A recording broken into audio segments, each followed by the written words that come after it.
Hi. Sorry, it's been a little while since I've posted another video.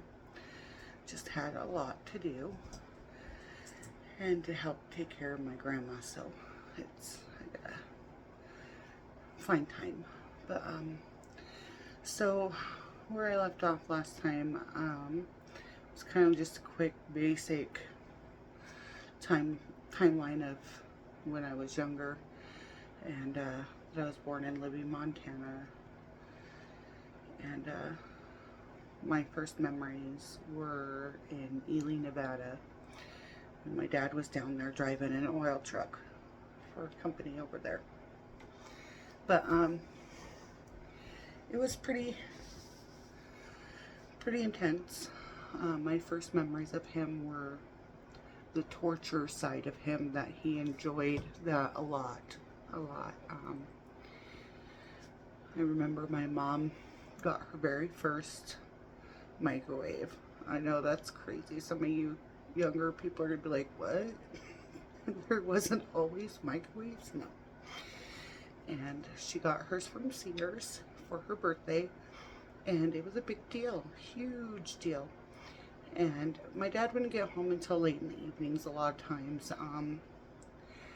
and so she thought this would be a really cool way to use her brand new microwave, would be to heat up a plate of spaghetti for my dad when he got home for dinner. And he just exploded. I mean, exploded. He threw that plate of spaghetti on the ground. He's like, I'm not gonna eat that crap. He's like, you're gonna eat it, and grabbed her by her, the back of her neck and head, and shoved her face down into the spaghetti and broken glass all over the floor, and made her eat the whole plate of spaghetti off the ground. It was extremely vivid in my memory. That's my first memory of my dad. Like, it was not a happy memory, it was a terrifying memory. And since we were in Nevada, there was a lot of like big barrel cactuses and things like that. And I remember he brought one home once, and he had it on the front porch. And I remember he thought it was so fun to hold me over that cactus and tell me he was gonna put me on it. And I was just so traumatized by his stupid cactus. And then he was very creative too, which is not a bad thing.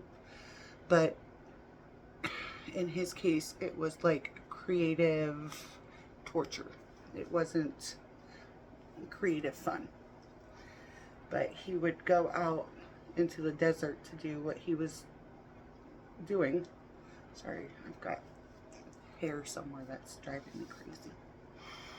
And he would find things like lizards, snakes, and then a tarantula. So he had built this little like aquarium, triarium, whatever you want to call it. He had made it out of I can't even talk today. He made it out of plexiglass and screen, so we could put lizards and whatever we caught in there. Well, he decided he was going to keep the tarantula and put the tarantula in there. And then when any of us girls got in trouble, he would make us sit on the floor with our legs V'd out, and he would get the tarantula out and make it crawl across our legs. Now, this is a wild tarantula. It's never been held. It's not a friendly insect. It is completely terrifying. So now I have a deep fear of spiders. And it doesn't make my case any better, because I actually have been bitten twice by a hobo spider, and one of them was pretty bad. And so I don't like tarantulas or spiders anymore. I don't freak out and I don't run away from them and hide, but it's not if I see one, it dies. It doesn't get to live in my house or anywhere near me. But yeah, that was a very traumatic, first memories. And and then I remember my sister and I, we would catch the bus, I would say maybe 3 or 4 blocks from where we lived, and there was like this really cool hill there at the bus stop. And in the wintertime, we would like get on our knees and sled down it in the snow. And my older sister, one of the boys there, like really shoved her hard down the hill one time, and she hit a chunk of ice at the bottom of the hill, and I mean, it filleted her knee right open.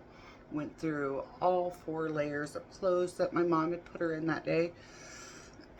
And so that was terrifying. And then so now she's got a massive scar that goes from one side of the leg all the way to the other side. And yeah, it was scary.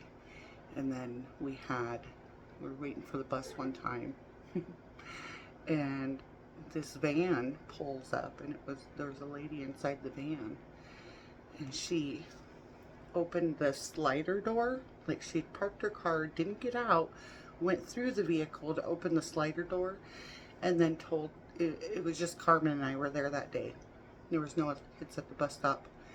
And she goes, the bus broke down, and the school sent me to come pick you guys up. And I remember having like this, and I was like 5 years old. I remember having like this gut feeling like something's not right. Like, why would they send a regular vehicle? Why wouldn't they just send another bus? Like, I was confused. And I remember starting to walk towards the van, and Carmen grabbed me, and she's like, look. And I looked down the road, and here comes the bus. And so we both looked at her and we're like, well, if the bus is broke down, why is it coming right now? And she didn't even shut her door. She just jumped in the driver's seat and took off. And her license plates were taped over. So, almost got kidnapped. I was like, that was a close one.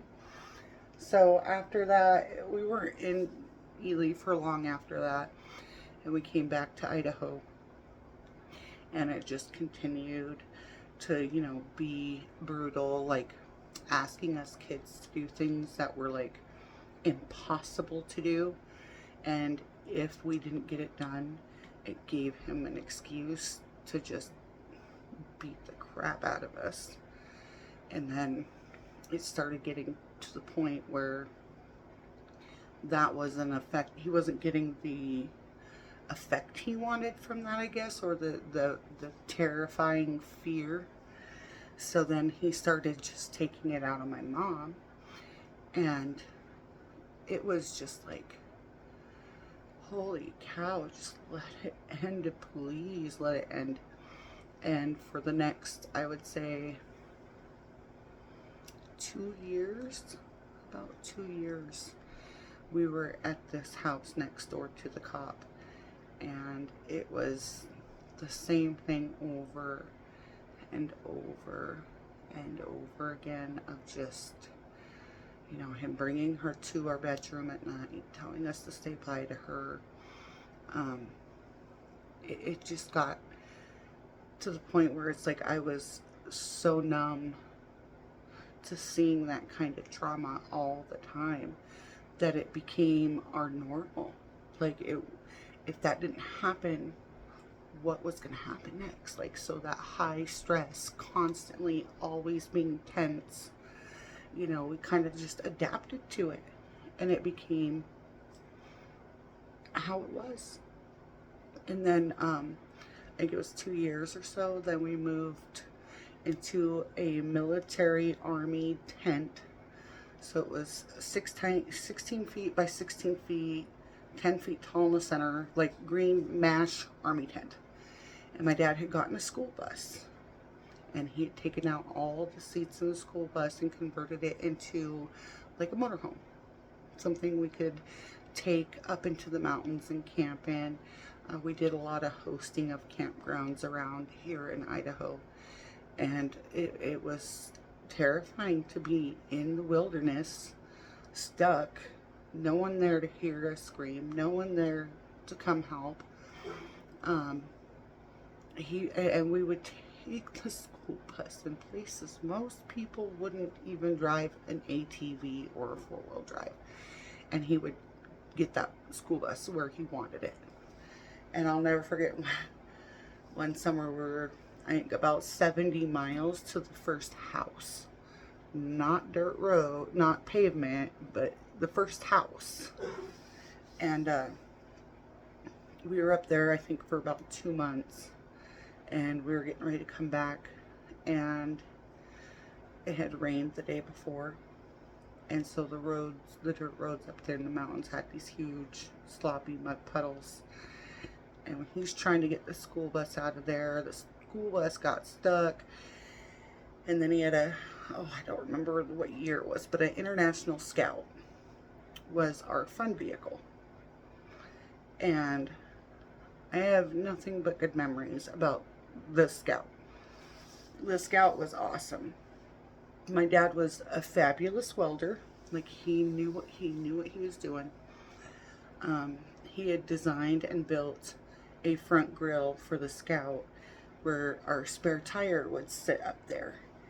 And there's, I would say, maybe about 1.5 feet that it stuck out past the front of the Scout. And so he could put things up there like his jerry cans, whatever. And one of the funnest things he would let us kids do, which now as a parent I'm like, are you freaking kidding me? But it was a blast as a child. And you know, you got to remember, we were used to the high stress, high tense, always walking on eggshells, always, you know, careful what you say, careful what you wear, careful what, anything and everything. And he would let us ride. Us 3 girls would ask if we could ride on the front of the Scout on that grill. And my dad would let us. Now, up in the mountains, not in town, you know, but still, like, that's terrifying now to hear that and to think back on that as a parent now. Like, there's no way in hell I'd ever let my child ride like that. Absolutely not. You know, granted, even if you're only doing 25 miles an hour, that's enough to kill you. And all it would have taken is a slip and he would have ran us over. Like, there's no reaction time to that. We are right there at the front of the vehicle. You know, if he come around a corner and somebody else was not in control of their vehicle or their mental, you know, people drink and drive all the time in the mountains. So it's like terrifying to think back, like, how did we survive that? But it was an escape. And I loved it. I absolutely loved it. That's probably one of my favorite memories of childhood, was sitting on the front of that Scout and just that adrenaline rush of just excitement and fun and freedom. And it was just my escape. And I have learned now that I'm a lot older that I do enjoy doing things that are not, you know, normal, I guess. I like that adrenaline rush. Like, I did cliff jumping. I did whatever I could do to get that, like, that adrenaline going. Because I was so used to living in a high adrenaline lifestyle that simple things that people would freak out about in a normal situation, it doesn't even faze me. I can think clearly, react fine to the situation, and then after the situation's over and I realize how close of a call that was, then I like, wow, that was scary. That could have gone really, really bad. But in the time of the crisis, it's like another day, and you know, not a big deal. And I know that has put extreme stress and fatigue on my whole being. you know, constantly living like that. And then things were not as bad when we first moved into the bus and the tent, and we were living behind my great aunt, my dad's aunt. And she was legally blind, so we kind of like care took for her. We took care of her yard work for her. Anything she needed done, we did. And those years, we were there for 6 years, living in a bus and a tent, and it was brutal. So my mom and my dad, they kind of took claim to that tent. So they had a wood stove in there, big wood stove that would probably heat a house, like a 2-story house even. And so they didn't have to worry about being cold in the North Idaho winters. And my dad had created like a PVC pipe that was probably about yay big around, maybe a little bit bigger, out there, that went from the furnace in the front of the bus, and he used that PVC pipe to the back of the bus to heat up where us girls slept. He had built 2 sets of bunk beds out of the chair frames from the school bus, and they were probably maybe, I don't know, maybe 2 feet wide from the side of the bus, and I would say maybe 4.5 to 5 feet long. So all of us girls were very tall. We were picked on a lot about that. My dad, like I said, he's 6'3". My mom is 5'9". So we were bound to have some height. I am the shortest one in my family, and I am 5'8". My older sister was, I believe, 6'1" by the time she was 16. And then my younger sister, I believe she's 5'10" now. But like I said, we are all very tall women. So we got called the Amazon women all the time. And it's kind of funny because, like, I think back on that, I was like, you know, that was meant to be an insult. But you know what? I'll take it as a compliment. Like, I don't know, when I think of an Amazon woman, I'm thinking of the strong, independent, very attractive, you know, woman. So I'm like, yeah, I'll claim that. But, so these bunk beds were a nightmare. They were, like, the top bunk was, I would say, maybe a foot to 1.5 feet away from the top of the bus. So, and there's 3 girls. So 2 of us got to sleep on the bottom bunks, which was nice and roomy, and there was a lot of space between the 2 bunk beds. So it was not claustrophobic. Now, whoever had got stuck on the top bunk when you're sleeping, I mean, the roof is right there. So it's, you can't escape it. You can't get away from it. And not to mention, he didn't strip down the walls or anything like that. So the ceiling is metal, the same metal that's in a school bus. And the side of the walls, he did, out in the front part of the bus, he did put like an insulation, a little insulation with, I think it was like a wood paneling cover that he attached to the walls, so it looked aesthetically nice, but it didn't really do anything. So we had to sleep in the bus growing up for 6 years, and I'll tell you what, those winters were terrifying, because we would wake up to our blankets, our hair, sometimes our skin stuck and frozen to the wall, because it's a metal wall. So anytime, you know, you're breathing, the condensation, the heat from our bodies was creating moisture along the walls or the ceiling, and you would wake up with icicles in our sleeping area. And we'd have to chisel our blankets away from the wall, our clothing. I can't tell you how many times I've had to cut chunks of hair out because I just couldn't get it. It was too frozen. And you're in a panic because you like wake up and you want to get up and you can't because you're stuck to the freaking wall. So it was not fun. Not fun at all. And then that time frame is also when he amped up his games of Russian roulette. And we would be sitting out in that tent, at any time they had a disagreement or an argument or discussion, he would get up, and it didn't matter what time it was, during the day, middle of the night, it didn't matter. He would get up and he would come to the bus. He would wake us girls up and make us go out and sit in the tent and listen to the argument and the discussion. And then if it ended up getting violent, then it was also, we were involved in it too.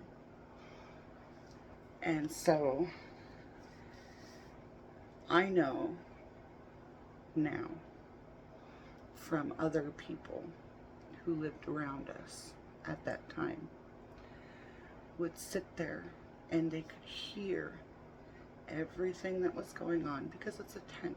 There's no, you're gonna hear everything. And they would sit there and they were like, I don't know, should we call the cops? I can hear the little girls screaming for help, help. And not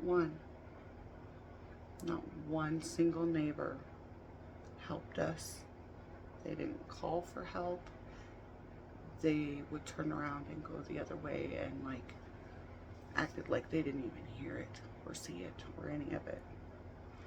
And it left me feeling completely alone, completely isolated, and almost gave me a distaste for cops. Because we had one who lived right next door to us, knew what was going on, and kept allowing him right back into the situation. And it just, I feel like there was a lot of cover-up going on in the valley here, and I think there still is. I see it to this day, and I'm like, why is nobody helping? Why is this situation still going on? Why are there so many child molesters here? It blows my mind. It really does. And I remember I think I was 10, is when I finally decided that I was going to do something about it. And so the next time he pulled the gun out, and somehow he didn't die, no, none of us died, I snuck out and got the phone, because we had a phone in the tent, a handheld, cordless phone, and then we had another phone in the bus. And so I went out into the bus and I got the phone and I called 911 myself. And I remember at 10 years old knowing so much information that a 10-year-old shouldn't know. Like, my dad was huge into ham radio, CBs, all of it. He had his scanner, he had all the fire department, police, everything. And a lot of those stations back then, those channels were not, regular people were not allowed to listen in, but he did. He knew how to get around it all. And and I would have to tell the cops, don't announce it on this channel. He's listening to a scanner. He has his gun. It is loaded. Like, he is putting it to our heads and pulling the trigger. And I'm like, I'm so afraid right now. We need help. And he's beating the crap out of my mom, and I just know that I'm next, and I'm just in a panic. And so they, it took them almost, I want to say maybe 40 minutes to get there. And I'm sorry, but I can drive from here to Spokane and almost halfway back again in 40 minutes.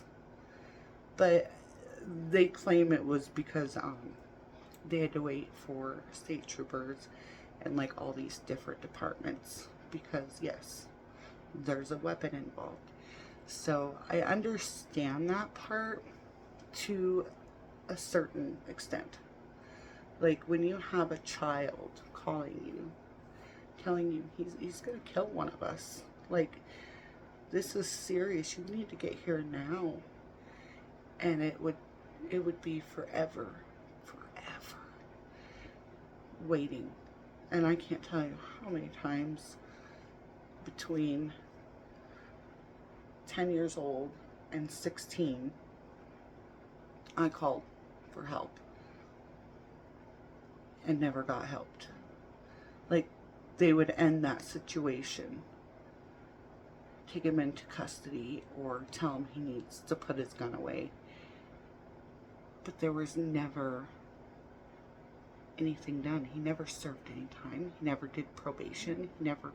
It never went on his records. Like, I don't understand how in the hell that even happened without somebody in the department covering it up. And it was like, why are you leaving us girls in this house with this monster? Like, I don't, never. They never, CPS, you know how many times CPS was called on my mom and dad by family members? Not one time did CPS ever show up, and I was praying that they would. I was praying somebody come into this house and please look at what is going on here. Like, help us.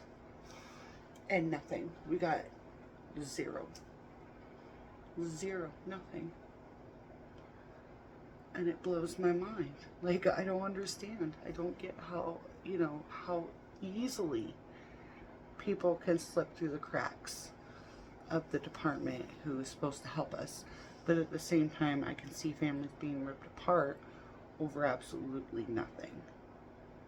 And I'm like, and I couldn't as a child, it's hard to process that and like fully get the grasp of what is going on.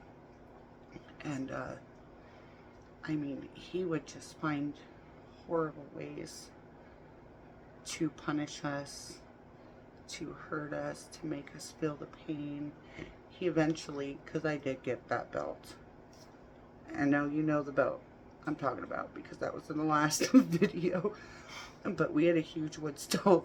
That belt went into the stove. I watched that son of a gun burn. I was like, nope, I'm done with that one. Like, And me as a child thinking, the belt's gone. It's gonna stop, right? No, it got worse. Then there was a lot of retribution for the belt. So he got a 2x4 and took it into the garage, grinded it down one end into a handle, drilled holes through the board, and that was our new whooping board. And I'll never forget how painful that was. I have no teeth on this whole side of my face. Like, I have to wear partials because of that. Totally took out all my teeth. I have a massive indent in my head up here where he gave me a serious concussion to the point where my skull was going in on my brain. And that was a rough year. That was a miserable year. And I don't even think any of those were not, I didn't engage him. We knew better. You knew better. You sat there, you shut your mouth, to be quiet. Children were to be seen, not heard in my household. And he made damn sure we were not heard. And when he would whistle for us like dogs. And I don't know, a lot of people might whistle for their kids, but this was like extreme. Like anytime he wanted any of us kids, he didn't say our names. He would whistle, and we'd all three come running. He had us so trained to the point where he's like, well, you better not be playing out of ear here of my whistle, or we'd be grounded for 3 months learning scriptures. And if you didn't memorize scriptures, you got into more trouble because you weren't memorizing scriptures while you're being grounded for 3 months. I was literally grounded for a whole summer for something I didn't even do.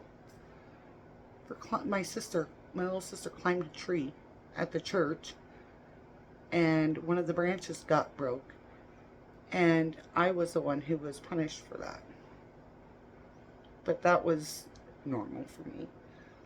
I took punishments for a lot of things, and I know of one incident for sure where, yeah, I lied because I wasn't trying to get beat, and instead we all got beat for 2 days over that one. And finally one of my siblings said they had done it just so the whoopings would stop, and it didn't stop. It just got worse. It was just like, it was a nightmare, an absolute nightmare. But as far as I can think back, I think that's the only time I ever denied doing something, because most of the time I couldn't deny it because it was obvious I did it. I was a very outgoing child, very energetic, very competitive too. That was another huge thing with him, was us girls needed to do better than men. He wanted boys but got 3 girls, and so he raised us girls like men, so we were treated like men in his opinion, and we could outwork, outsplit anything. We shoot, all of it. I remember going through Hunter's Ed with my older sister Carmen, and her and I graduated top of the class. So when we went out to the target range, we all hit dead on, because that's how we were brought up. Was, if you're gonna do something, you do it 100%. You don't, as long as I pass. No, that was not allowed in our house. It was, I think Christina was the only one, my younger sister, who didn't have her ham radio license. Me, Carmen, my mom, my dad, and then he was huge into Red Cross too. So we were all involved in Red Cross. Anything he was involved in, we were involved. We didn't get a choice. I had a badge where at the age of 12, I could walk through any barricaded disaster area where most cops can't even go. As a 12-year-old. It was insane, the pressure that was put on us to accomplish these things, to excel. We were all certified in first aid, CPR, infants, adults, children. It didn't matter. It was, you had to have these skills or you're going to be nothing in life. Absolutely nothing. You're worthless. That's how he told us. And so we would all try so hard to make him happy and to get that approval of, oh, you will be something. You can do this. You can do that. You'll be everything I hoped you'd be. No. It didn't matter.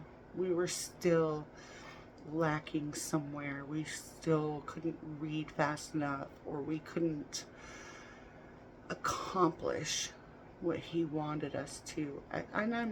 We were so little. It's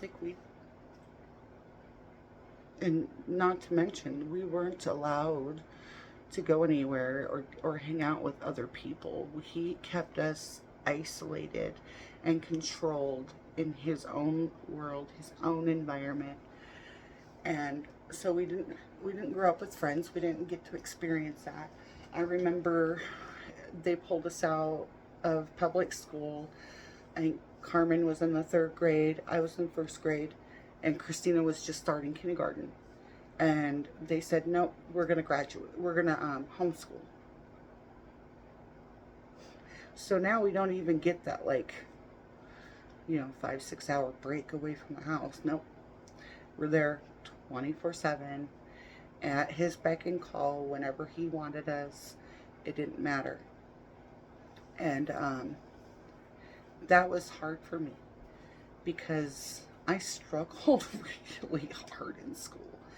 And then to be homeschooled by your abuser, who you're terrified to ask for help, because if you say, I'm not understanding this, I don't understand how did they get to that point?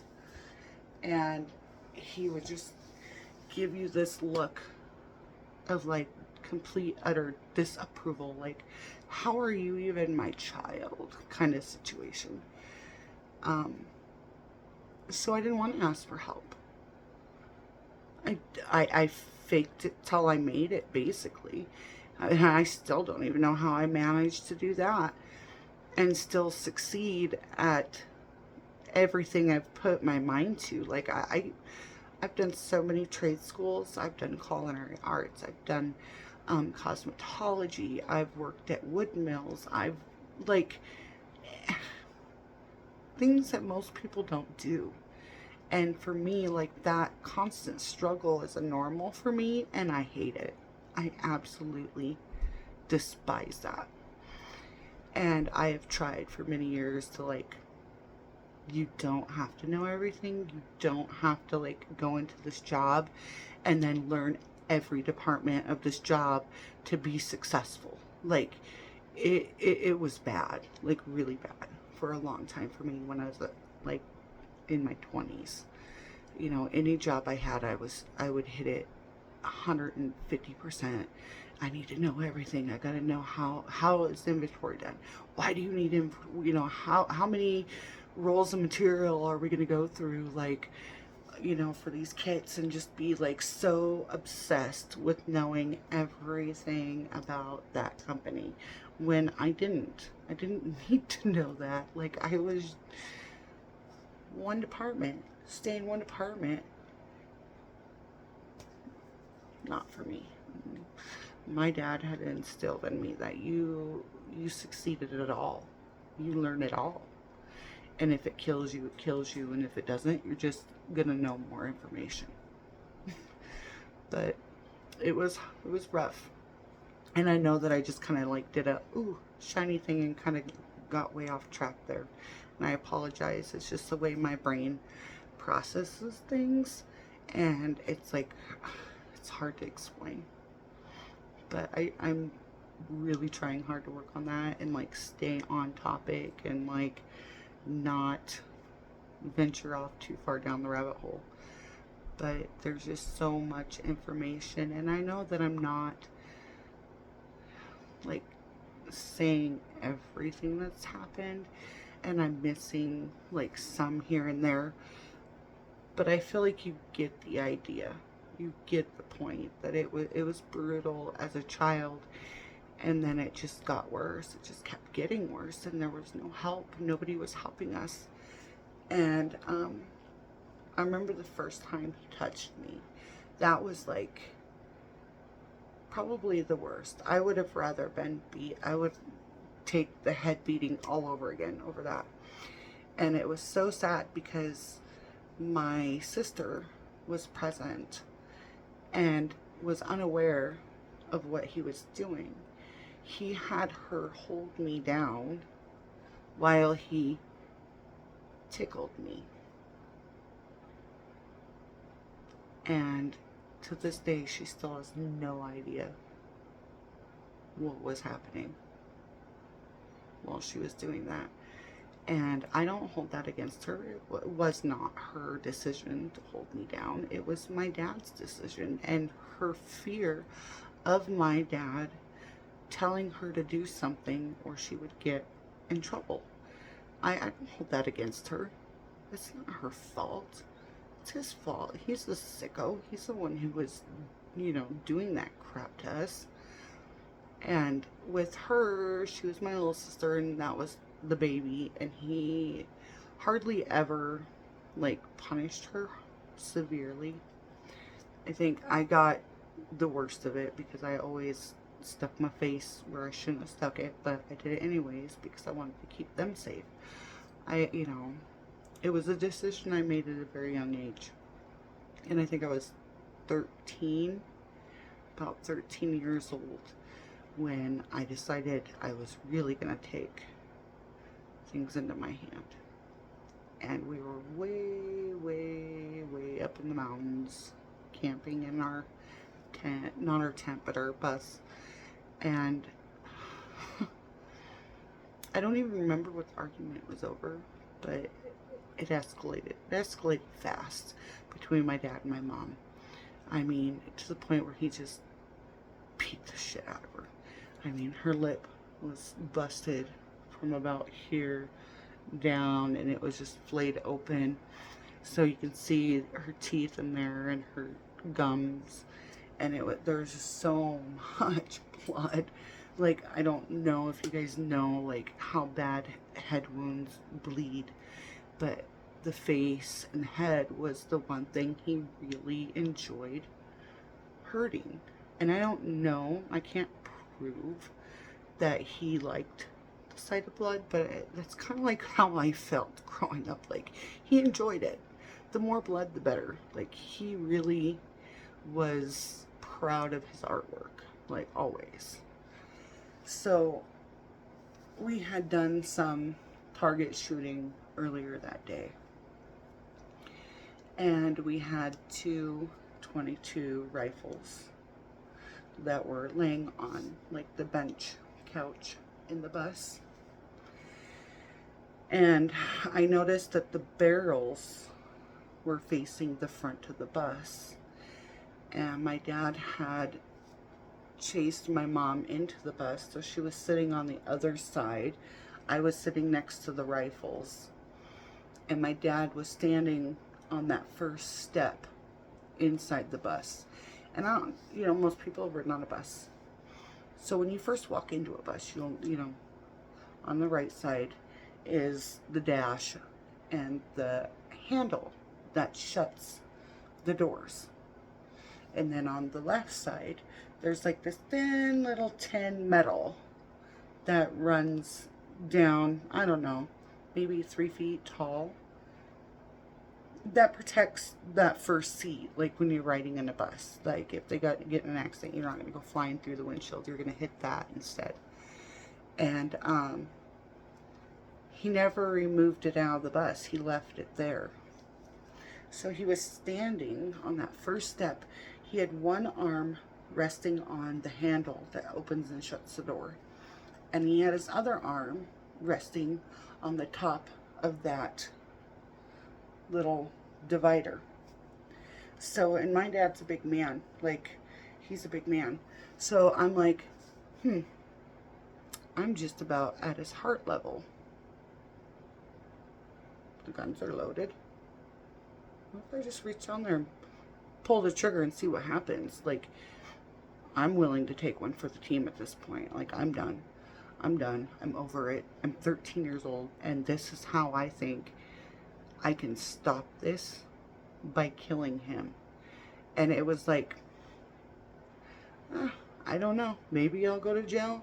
Maybe I won't. I don't know. But I don't care anymore. I just wanted the pain, and I wanted the torture to stop. And so I had like this little fanny pack that, I don't even know. I barely remember why I packed it around, because we didn't went anywhere. We didn't have money. We didn't do any. It probably had like gun shells in there. It probably had, who knows what was in there. Anyways, I put it right next to the rifle where the trigger was. And then I waited for the perfect timing. Sorry, my alarm was going off there. But, yeah, I reached down like I was going to grab my purse, my fanny pack, and I took it off safety and I pulled the trigger.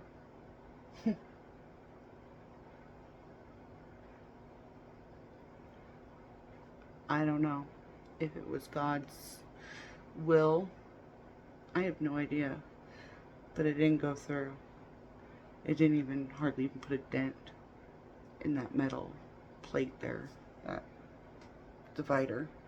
And I don't know. I was always taught that, 22 is like the closest you can get to an armor piercing bullet without it being an armor piercing bullet. And I'm thinking that's 10. It's got to go through that. It's like point blank range almost. But again, I'm 13 years old. I am not fully understanding physics. Like, yeah, it probably would have went through that if I was maybe 25 yards away from it. Give that bullet some time to like really hit it hard. And I just wanted it to end. I wanted it to stop. I was tired of seeing my mom beat up. I was tired of being beat. I was sick of it. I'm sick of being isolated. I'm sick of being told I'll never amount to anything. I'll never do anything with my life. And it was just the constant living in fear. I was over it, and I was willing. And I knew at that age, like with my parents' religious beliefs, that when you kill somebody, cold-blooded kill somebody, you go to hell. Like, end of discussion. Whether or not you believe in heaven and hell, that is up to you. But for me, I've struggled with religions and churches my whole life. And I'm not saying anything bad. I'm not trying to discourage people from having faith, because that is what I survived, clinging to my personal faith, my personal walk, not my dad's, not my mom's, mine. It kept me sane, it kept me there, but I was willing to sacrifice heaven to save my family. That's where my mind was at that night, was no, I'm gonna stop this right now. He's gonna die. Today's the day. I'm not doing it no more. And he was blown away. Like, he was shocked. Like, whoa, how'd that gun go off? And I'm like, I have no idea. I grabbed my purse, and I don't know what happened. Maybe my strap was in the I don't know, Dad. I don't know what happened. But it ended the fight. It ended the fight. And and I didn't get in trouble either, because he literally thought it was an accident, because there's no way one of us girls would actually pick up a gun and try and shoot him. I mean, no way. And so, yeah, I have lived with that one for a very long time. I remember finally telling my mom about it when I was in my 30s. I'm like, you do know that that gun did not go off by accident. I pulled that trigger. She goes, I've always suspected it, but I wasn't like 100% sure. But yes, and I shouldn't laugh about this. But again, this is how I cope with all these stressful, high trigger situations, is I crack a joke about it, because if I can laugh about it, then it's not that bad. It's not that serious. When it is, it's horrible. But it is who I am. And that is another thing. I will never want sympathy. I don't want pity from anyone, because I would not be this badass person I am today had I have not gone through what I've been through. Like, it made me into such a strong person. And I don't do drugs. I don't drink. Like, drink a little bit, like for special occasions or something. Every once in a great while, I'll be like, no, some vodka and orange juice kind of sound nice. But I'm not a drinker, and I don't like to be around alcoholics. Or I need to be in control of me all the time. Like, and I know that stems from being controlled so much by my dad, that now, as an adult, I'm like, no, I'm in control of me and no one else. That is, nobody ever is going to be in control of me. Not like that. And it was insane, because I can't even tell you how many therapists I've been to who are like, You're not addicted to drugs. You don't drink. Like, with all this in your head, you're still just going through life sober? And I'm like, well, yeah. How else would I do it? I'm like, I've got kids. I've got a family I got to take care of. I need to be me. I need to be in control of me so that I can give them the best life that I can. So, and we'll get into more of my my traumas, I guess you can call it, past my dad, because we're getting really close to when I finally get away from him and how that followed me. Though I didn't get it, I didn't escape. I didn't make it away. It still affected me. It still is traumatic. It is still there for me.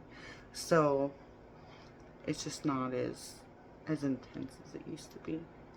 So, but EMDR was a lifesaver for me. It was the best therapy that, it stopped the nightmares. I don't wake up screaming like I used to. It's just, I really enjoy it. The fact that helped me. And if I can encourage somebody else to try, it doesn't hurt to try something new. It might sound stupid. It might sound weird. Who cares? Who cares? You're worth it. We're worth it. And it saved me. Like, I still have my triggers. I still have my moments where I struggle really hard. But this dude is my lifesaver. Max. That guy right there. He's the one who helps me through when I can't make it. He's my ride or die right there. He's a great service dog, and I couldn't be more proud of this dog than only one other dog as good as this one, and that losing her will make me cry, and I don't want to cry right now. So I'm gonna end this video, and then I think we have probably maybe one more video. I'm tearing up because I'm thinking about my other dog, but isn't that crazy? I'll cry over a dog. But when I talk about my past with my dad and my mom, it's just like zero emotions, because I've already expelled so many emotions just trying to survive that it's like another Monday, another Friday, who cares? But bring up my dogs or my kids, and I'll lose it every single time. But anyways, so I'm thinking one more video of when I was still at home, and then we'll start getting into more of my adult life and what had happened and where I'm at. So thank you so much for watching and for helping me get this out. I really want to get a book wrote, so I just need lots and lots of hours, lots of time. So just please come follow me on YouTube and lend your support, please. Thank you so much. You guys have a great day.